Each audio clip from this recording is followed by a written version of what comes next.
Ladies and gents, I got 20 minutes before I got to go back to work. Just ate a quick lunch. Let's talk Philly football. Last night, we won, obviously.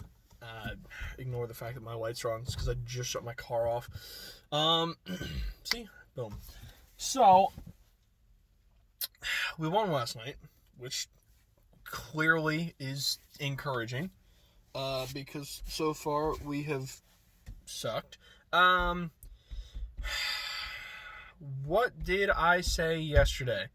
Every single time we play the Giants, the entire game is a heart attack.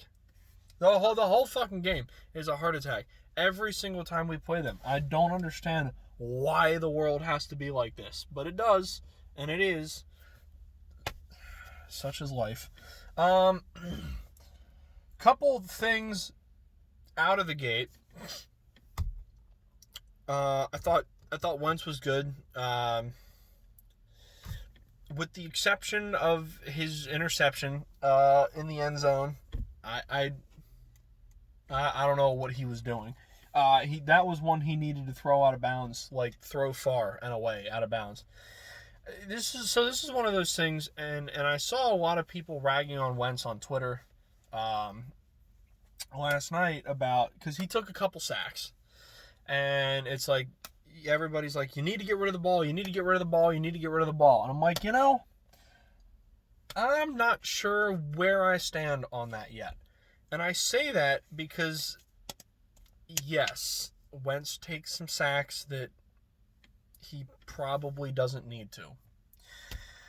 But Wentz doesn't give up on plays, which in the sack case cannot be good. But most of those miracle plays come right after he should have been sacked. I think a lot of times maybe Wentz thinks he can just outrun one of the D linemen. And every once in a while, you catch a linebacker or a pass rusher that's just really, really fast, and Wentz can't outrun him. I think that's where a lot of those sacks come from. Does he need to get rid of the ball sooner? I mean, it would save him a few sacks, but Jesus, I'm honest to God, I'm thinking I'd rather him take a couple extra sacks and keep going with some of those miracle plays.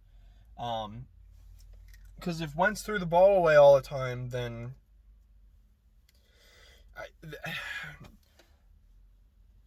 the play to Scott to win the game, that was one of those Wentz staying alive, extending a play, probably should have gotten sacked.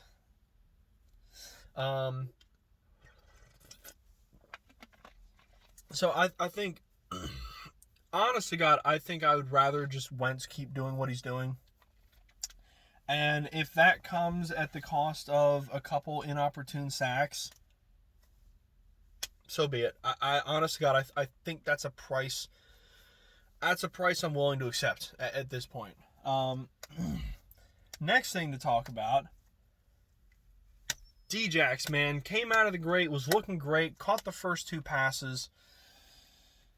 And to see him go out the way he did, man, that's just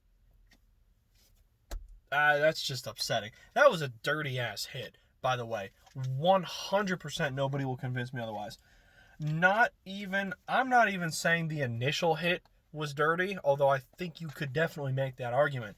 But the second guy that came in and hit Jackson while Jackson was already on the ground, that second guy had plenty of time to pull up, and he didn't. So, fuck that guy. I can't even remember who it was. 45? It was 45. What was his name? It's on my Twitter somewhere, because I tweeted about it as soon as it happened. Dirty ass hit. Pisses me off, man. That shit. That was like flashbacks to the Sproles play against the Redskins a couple years ago when Sproles got hit up high. Oh, I hate seeing that shit in football so much. All right. Next thing. Guys.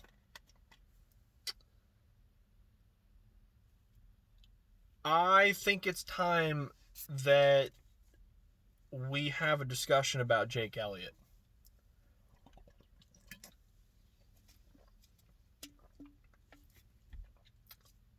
I've kind of been reserved on that one. I've kind of been holding off on that one a little bit. Because you know what?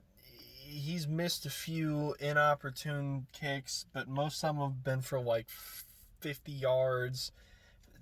Most of them have been from 45 plus. And like it or not, those aren't gimme shots. And should he make them? Yeah, probably. But they're not gimme shots. I think he missed like a 52-yarder. Was it last week? What was the one last week? A 52-yarder? It's not a gimme shot. Should he have made that kick? Probably. It would have won us the game. And it's well within his range. I've seen him make from longer than that. Make longer than that before. Now, last night was 29 freaking yards. That's a gimme shot. You're not going to get any more of a gimme shot than 29 yards. That's less than an extra point.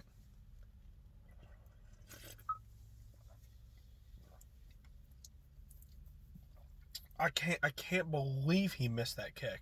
I'm referring to the one right before the end of the first half. 29 yards. I can't believe he missed that kick.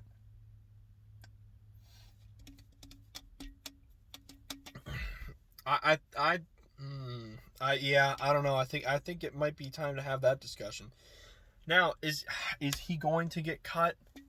No, probably not. Because what's his salary this year? I think I saw the number $7 million somewhere. So they're probably not going to cut him because they're already paying him. He needs to start. He needs to make kicks that are inside of 30 yards. That's for damn sure. And I'd really like it if he could start making the 50-yarders a little more consistently, because he was always not perfect, but solid. And I'm not sure. I'm not sure what happened. I'm really not sure what happened there. I was sitting upstairs with my parents, with my mother. Long story short, what happens is when the games start at 8 o'clock, I usually watch them in my parents' room because there's another TV up there. My parents, evening TV is a big thing in my house. So mom and dad, my brother are usually downstairs watching TV. So rather than intrude on that, I usually just go up to my parents' room and watch the game on their TV upstairs until they come up to go to bed, and then I go downstairs and finish the game downstairs. My mom and dad came up with like 50 seconds left until halftime. So mom said, just stay here real quick, and mom sat down. My mom doesn't watch football like regularly, but she kind of grew up with it. My grandparents were football people. So she, if it's on, she'll sit down and watch it for a few minutes. They always watch the Super Bowl. They usually catch a playoff game or two. So we watched it, and the kick came around, and I was mad because we didn't get the touchdown. And she's like, well, at least you'll get 3 points. And then we didn't.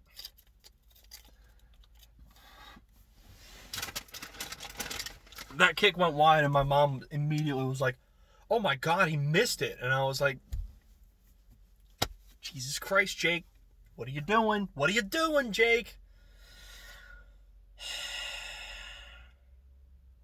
Honest to God, that was the most infuriating part of that game. Because it's been 2 weeks. It's been 2 weeks now, and thank God we won that effing game. Because if we hadn't won that, look, Philly's already. People in Philly are ready to murder Jake Elliott already. I'm thinking if we had lost that game by less than 3 points, they'd have fucking skewered him and put his head on a platter. And then burned his house down. Because that would have been 2 weeks in a row. Because I'm telling you, last week he makes his kick, we win the game against Baltimore. Don't get me wrong, there were other things, but like it or not, we lost by 2 points and Jake missed a field goal. It's from 52, but this week it was from 29. I don't even remember. He missed another field goal at some point. It was longer, but I don't think it was that much. It was inside of 40, if I remember. Am I misremembering that? I could be misremembering that.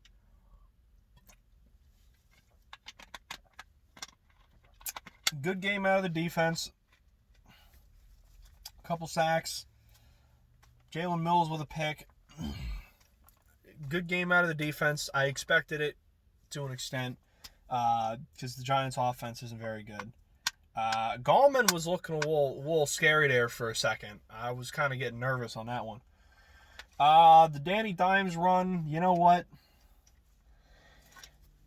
I'm going to sit here and tell you that I was expecting that. Because it seems like every game so far this season, I feel like Jones has just had he's had one breakout run in every single game. So like going into the game, I already kind of resigned myself to the fact that, you know what, I'm sure at some point in this game, Jones is going to get a big, I'm talking like 30 plus yard run. I was expecting that going in. Now it's funny because that should have been a rushing touchdown for Daniel Jones. Freaking turf monster, man. It's a thing. Turf monster's a thing.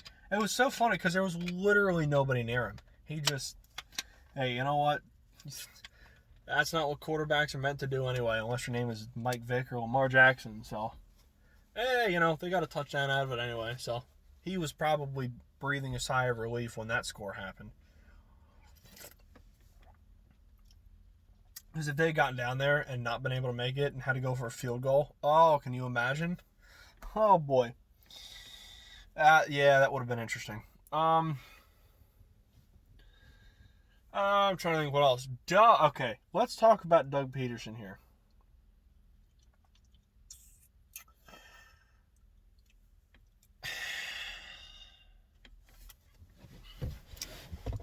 Doug. Listen. Let's talk. Would it be possible,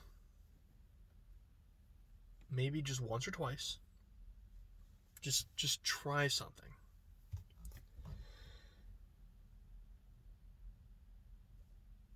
When you score a touchdown and you go for a 2-point conversion, maybe just once, try throwing the ball. I'm not saying it's going to work 100% of the time, but it'll probably work better than the fucking option plays you keep calling, man. There were 2 of them last night. I don't understand, man. Like, how many times after you hit a stone wall, how many more times do you keep attempting that? Wentz was throwing the ball, I thought, fairly well last night. He had 2 deep balls.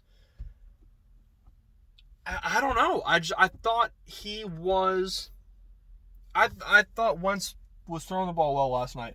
I don't know why 2 times in a row, especially to make it a 3-point game. I don't know. I don't know why that's the play call. And I don't understand why that seems to regularly be the play call on 2-point conversions. Let him throw the ball, man. Shit, if you want to bring in Jalen Hurts and let him throw the ball, but god damn it, throw the ball. Stop with the... Oh, God. Stop with the option sweep run plays, man. It just... I can think between last week and this week, at least 3, maybe 4 times off the top of my head that I've looked at what they've done on a 2-point conversion play and gone, what the hell is this? I don't know, man. Doug Peterson needs to figure something out, because his 2-point play calling has been borderline absurd.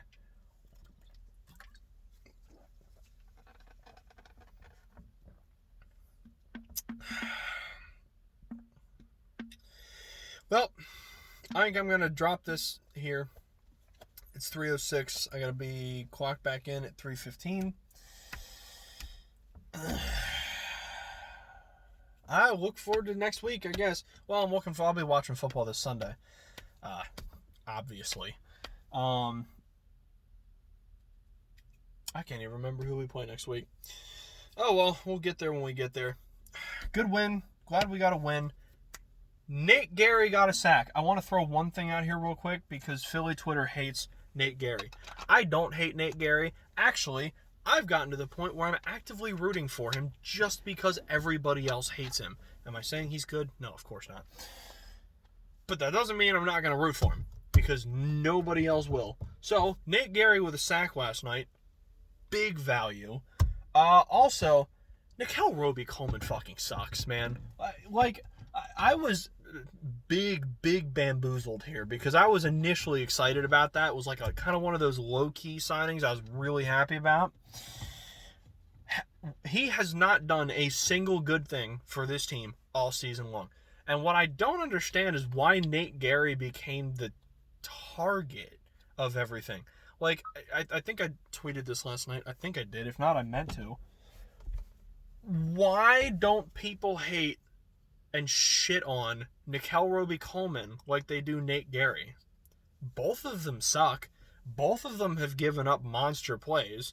Neither one... Actually, I could argue Nate Gary's done more for this team. He was our leading tackler through 5 weeks. And 4 weeks. 4 weeks? Maybe 4 weeks. And he's got at least a sack. I don't think Coleman has a sack. I don't think they blitz NRC. I just wanted to throw that out there because, like, I've done me wrong. Nate Gary's awful. But so is half of our defense.